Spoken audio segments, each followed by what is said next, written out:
Barchangizga xayrli tong.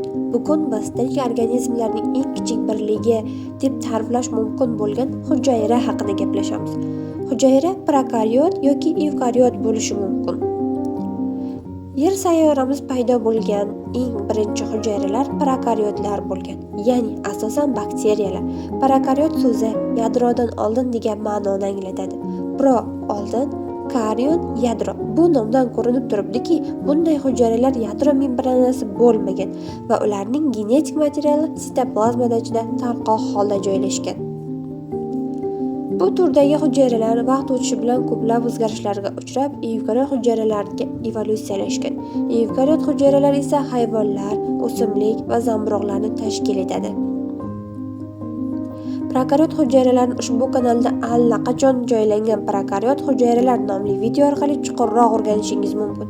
Unda hujayra tuzilishi va asosiy xususiyatlari tushuntirilgan.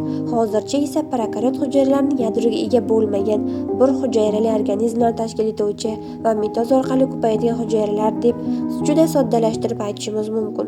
Bu videoni yuqoridagi havolalardan topib olasiz.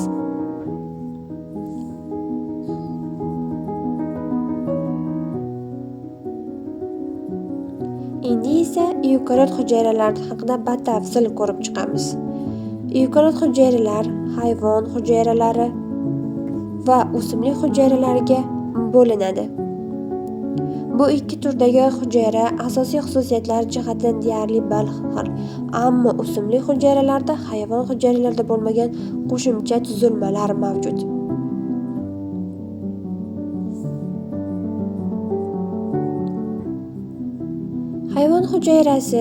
Hayvon evkariot hujayrasi fosfolipidli membrana, ya'ni hujayra membranasi bilan qoplangan. Bu membrana turli nomlar bilan atalishi mumkin. Hujayra membranasi, plazmatik membrana, sitoplazmatik membrana yoki fosfolipidli membrana. U ikki qavatli fosfolipid qatlamidan iborat bo'lib, hujayrani tashqi muhitdan ajratib turadi.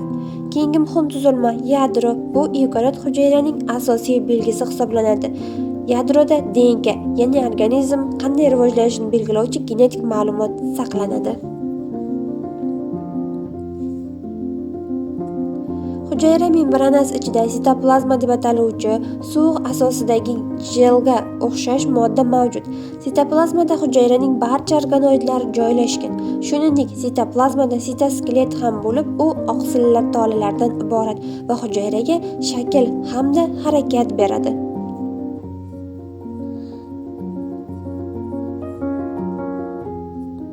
Ribosomalar oqsil sinteziga mas'ul organoidlardir. Yadro membranasi bilan bog'langan holda endoplazmatik turda joylashgan bo'lib, unda ribosomalar sintez qilgan oqsillar yetiladi. Mitoxondriyalar esa hujayraning energiya markazlari bo'lib, ularda metabolizmning muhim bosqichlari amalga oshadi. Shuningdek, Golgi apparati mavjud bo'lib, u membrana bilan o'ralgan qopchalardan iborat va oqsillar hamda hujayra membranasi uchun zarur bo'lgan moddalarni yetilishida ishtirok etadi.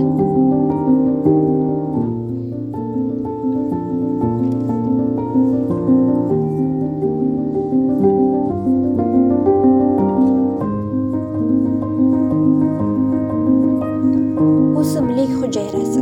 O'simlik hujayrasida ham yuqorida sanab o'tilgan barcha asosiy tuzilmalar mavjud. Hujayra membranasi, yadro, sitoplazma, sitoskelet, mitoxondriyalar, ribosomalar, endoplazmatik tur, Golgi apparati.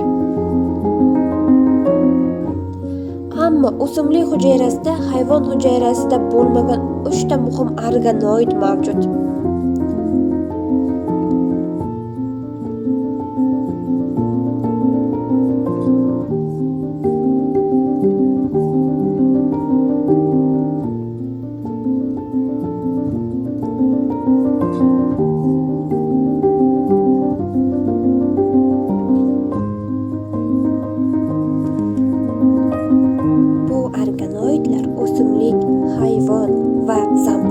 Olamidagi o'simliklarni ajratib turadigan asosiy farqlardan biri hisoblanadi.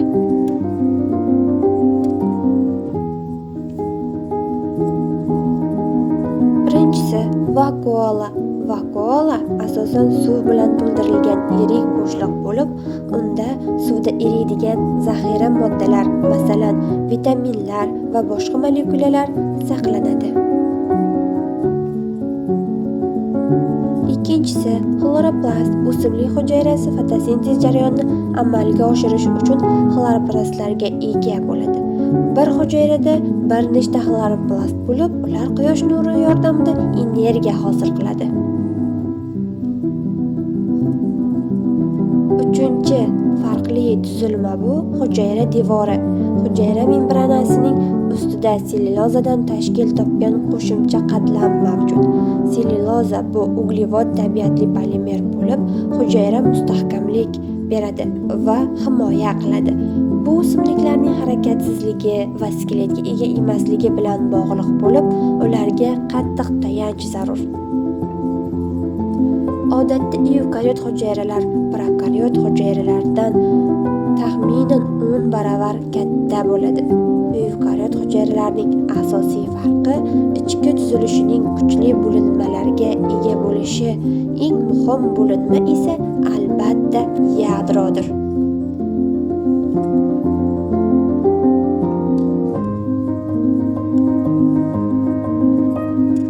Yadro o'simlik hujayrasidagi irsiy ma'lumotni saqlaydigan asosiy organoid. Shuningdek, e'tibor bering, hamma evkariotlar ko'p hujayrali emas, bir hujayrali evkariot organizmlar ham mavjud. Ammo ko'plab evkariot hujayralar murakkab, ko'p hujayrali organizmlar, masalan, inson tarkibiga kiradi. Inson evkariot hujayralardan tashkil topgan. Agar bu video sizga yoqqan bo'lsa, like bosing, kanalga obuna bo'ling va yana ko'rishguncha